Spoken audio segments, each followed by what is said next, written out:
mengharapkan untuk menjatuhkan hukuman mati. Itu adalah suara korban. Jadi saya kira bahwa kita perlu menghargai suara korban, karena siapapun yang menjadi korban ataupun keluarga tentu tidak menerima situasi yang sangat menyakiti.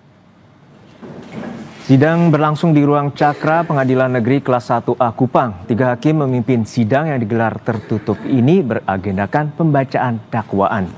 Fajar dijerat pasal berlapis Undang-Undang Nomor 23 Tahun 2002 tentang Perlindungan Anak, Undang-Undang Nomor 12 Tahun 2022 tentang kekerasan seksual, dan Undang-Undang Nomor 11 Tahun 2008 tentang informasi dan transaksi elektronik. Selain Fajar, terdakwa Stefani Heidi Dokorehi yang menjadi atau membawa korban kepada Fajar juga menjalani sidang perdana hari ini.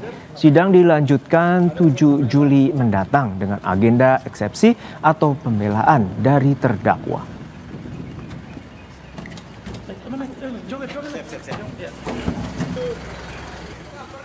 Disidangkan tertutup karena ini menyangkut perkara kesusilaan. Kemudian juga saksi ini, korban ini kan banyak yang anak, sehingga tidak bisa diakses oleh media ataupun oleh orang umumnya. Mendengarkan eksepsi dari penasihat hukum terdakwa, sedangkan untuk terdakwa Fani, penasihat hukumnya tidak mengajukan eksepsi.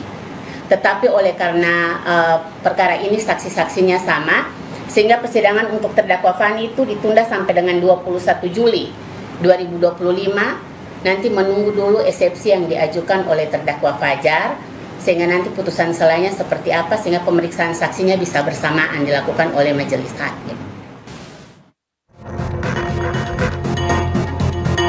Kasus kejahatan luar biasa mantan Kapolres Ngada Fajar Widiadarma Lukman Sumatmaja memasuki persidangan. Desakan hukuman mati terhadap mantan Kapolres Ngada mencuat dalam rapat gabungan di DPR 22 Mei 2025. Selain menuntut keadilan atas dugaan kekerasan seksual terhadap anak, juga dijerat pasal perdagangan orang lantaran video aksi kejinya dijual di situs pornografi. Ini kejahatan luar biasa. Kami minta, kami suarakan keadilan bagi perempuan, bagi anak dan korban ini, bagi keluarganya, agar pelaku ini dihukum mati, termasuk TPPO ya, di mana unsurnya adalah bagaimana dia mengajak, menyuruh, membayar, ya kan, untuk mengkondisikan, mencari korban. Pasal TPPO akan dimasukkan dalam berkas perkara ke depan. Tetapi khususnya dengan pasal ada kasus narkoba, itu akan dibuat perkara tersendiri. Seruan untuk hukuman mati juga disuarakan dari keluarga korban yang diwakili kuasa hukum para korban. Keluarga korban terpukul lantaran pelaku yang merupakan aparat penegak hukum justru menjadi pelaku kejahatan seksual terhadap anak di bawah umur.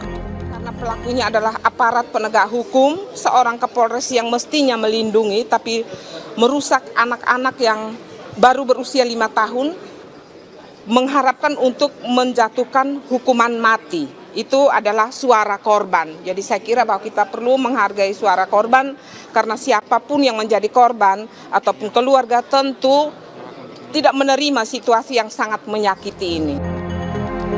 Mantan Kapolres Ngada, Fajar Widiadarma Lukman Sumatmaja dijerat dengan pasal perlindungan anak tentang pemerkosaan dan perbuatan cabul terhadap anak, serta Undang-Undang Informasi dan Transaksi Elektronik terkait penyebaran konten bermuatan kesusilaan.